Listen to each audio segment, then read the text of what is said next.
Guys, আজকের ভিডিওতে আমি আপনাদের দেখাবো সালোয়ার মোহরিতে খুব সুন্দর একটা ডিজাইন কিভাবে করা যায়। এই ডিজাইনটা দেখতে খুবই স্টাইলিশ এবং সহজেই করা যায়। আপনারা চাইলে যে কোনো সালোয়ার বা পায়জামার বটমে এই ধরনের স্টিচ ডিজাইন ব্যবহার করতে পারেন। এতে সালোয়ারের লুকিং আরও সুন্দর এবং ইউনিক দেখায়। প্রথমে আমি মোহরি ডিজাইনের জন্য 2 ইঞ্চ পরিমাণ বাড়তি ফ্যাব্রিক কাট করে নিয়েছি। এটা আমার ফোল্ড হয়ে যাবে। তো সেজন্য আমি এই প্রান্ত থেকে এই প্রান্ত পর্যন্ত যেন ফ্যাব্রিকটা ঠিকঠাক পড়ে, এভাবে কাট করতে হবে। তো এইবার আমি সমান সমান রেখে নিচের ফ্যাব্রিকের সঙ্গে ওপরের পটিটা রেখে এখানে একটা স্টিচ চালিয়ে দেব।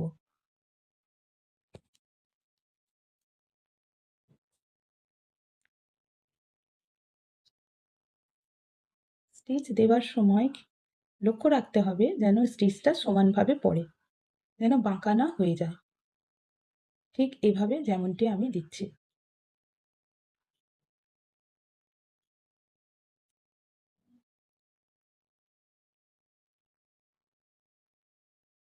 এবার নখের সাহায্যে এটাকে চেপে চেপে স্টিচটাকে বসিয়ে দিতে হবে। চাইলে আপনারা এখানে আয়রনও করে নিতে পারেন। এবার আমি এখানে ফোম ব্যবহার করছি। তো এখানে ফোম পেস্টিং দিয়ে আমি এটাকে ফোল্ড করে নেব। মোহরিতে এই ফোম ইউজ করলে মানে ডিজাইনটা খুব সুন্দর হয় আর দেখতেও খুব ভালো হয়। আপনারা চাইলে এটা ইউজ করতে পারেন, নাহলে আপনারা বক্রম কাপড়ও ইউজ করতে পারেন। এবার আমি 1/2 ইঞ্চ পরিমাণ ফ্যাব্রিকটাকে ফোল্ড করে নিয়ে স্টিচ চালিয়ে দেব।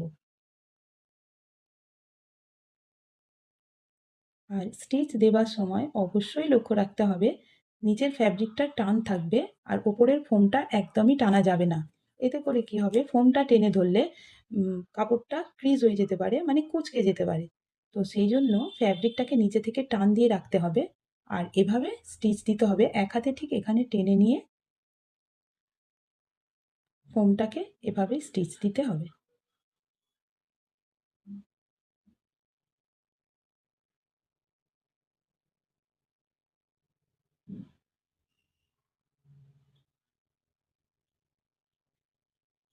এটা রং সাইড। তো রং সাইডে রেখে আমি আরও একটা স্টিচ দিয়ে নেব।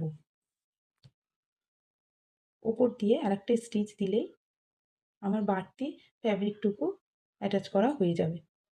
ঠিক এইভাবে আস্তে আস্তে স্টিচ দিতে হবে, যেন স্টিচটা সরে না যায়। আর অবশ্যই নিচের ফ্যাব্রিকটাকে টান করে ধরতে হবে।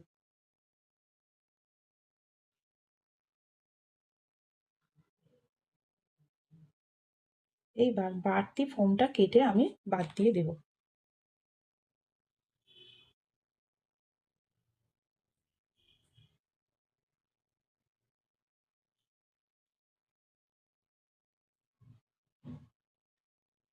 আর ডিজাইনের ঠিক বটমে 1/2 ইঞ্চ উঁচুতে আরও একটা স্টিচ আমি চালিয়ে দেব।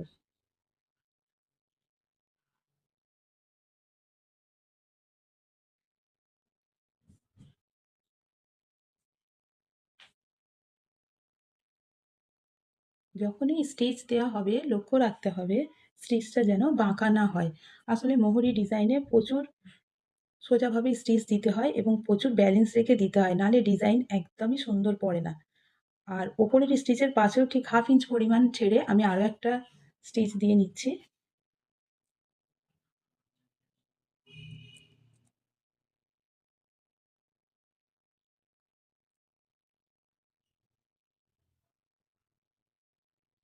এইবার আমার যে দুটো লাইন তৈরি হয়েছে, তো এই দুটো লাইনের মধ্যে আমি জিগজ্যাগ দেব। এই জিগজ্যাগ দেওয়ারও একটা কৌশল আছে।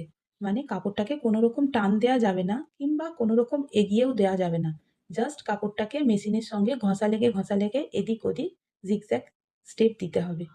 তো এটা করলে কি হয়, আর খুব সযত্নে করতে হবে এবং খুব তাড়াতাড়ি হাতের ব্যালেন্সটা রাখতে হবে।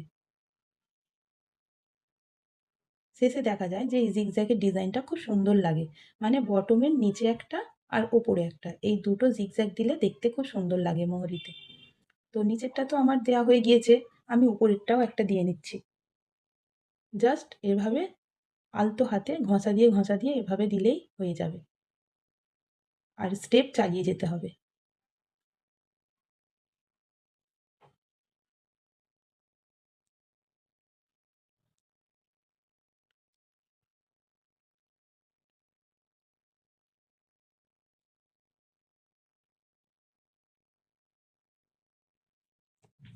আমার ওপর নিচে দুটো জিগজ্যাগ লাইন দেয়া হয়ে গিয়েছে। এবার আমি মিডিলে ডিজাইন দেব। তো তার জন্য আমি ইঞ্চি ফিতা নিয়ে নিয়েছি। তো এখানে 2 ইঞ্চ পরিমাণ গ্যাপিং রেখে রেখে আমি মার্ক লাগিয়ে দেব।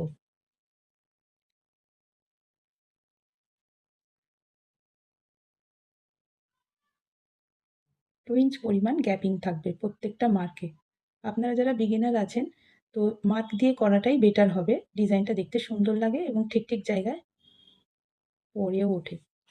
তো এবার আমি কি করব, নিচের লাইন থেকে রাউন্ড শেপ দিয়ে দিয়ে এটা এভাবে গোল করে দেব। আর প্রত্যেকটা পয়েন্টে টাচ করতে থাকবো এভাবে রাউন্ড শেপের মতো।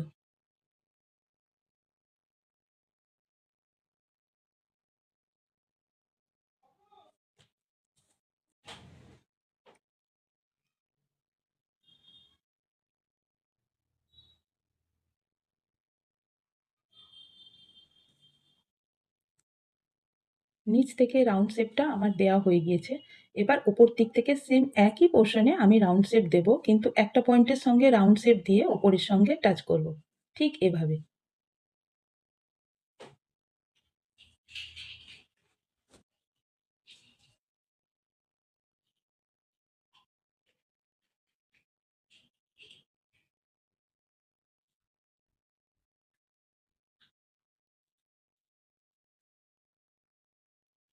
স্টিচ দেওয়ার সময় একটু সতর্কভাবে এবং সযত্নে দিতে হবে, যাতে করে ডিজাইনটা সুন্দরভাবে ফুটিয়ে তোলা যায়। যারা বিগিনার আছেন তাদের হয়তো একটু প্রথম অসুবিধা হবে, কিন্তু একবার ট্রাই করে দেখুন না, জিনিসটা কত সুন্দর লাগে দেখতে। আমার দুটো স্টেপ হয়ে গেছে। এবার মিডিলে আমি আরও একটা লাইন দেব। তো মিডিলে যে স্কোয়ার শেপটা হয়েছে ওখানে একটু জিগজ্যাগ দেব এবং প্লেন জায়গায় আমি সোজাভাবে টানবো, ঠিক এভাবে। মানে স্কোয়ারের মাঝখানটা এভাবে জিগজ্যাগ দিচ্ছি আর মিডল পোর্শনটা সোজা রাখছি। ভিডিওটা যদি আপনাদের ভালো লেগে থাকে এবং একটু হলেও ভিডিওটা হেল্পফুল হয়, তাহলে অবশ্যই ভিডিওটিতে একটি লাইক করে দেবেন। আপনাদের একটি লাইক আমার নতুন নতুন ডিজাইন এবং সেলাই টিপস ভিডিও বানাতে অনেক উৎসাহ দেয়। আর এই ভিডিওটা যদি আপনার বন্ধু বা পরিবারের মধ্যে যারা সেলাই শেখেন বা ড্রেস বানান তাদের সাথে অবশ্যই শেয়ার করেন, যাতে তারাও এই ডিজাইনটা শিখতে পারে। আপনাদের যদি কোনো প্রশ্ন থাকে বা কোনো নতুন ডিজাইন দেখতে চান, তাহলে নিচে কমেন্ট করে জানাবেন। আর এমন আরও সুন্দর সুন্দর সেলাই টিপস এবং ডিজাইন দেখতে চাইলে আমার চ্যানেলটি সাবস্ক্রাইব করে পাশে থাকা বেল আইকনটি অন করে রাখবেন। থ্যাংক ইউ সবাইকে। আবার দেখা হবে নতুন একটি ভিডিওতে। সুস্থ থাকবেন, ভালো থাকবেন।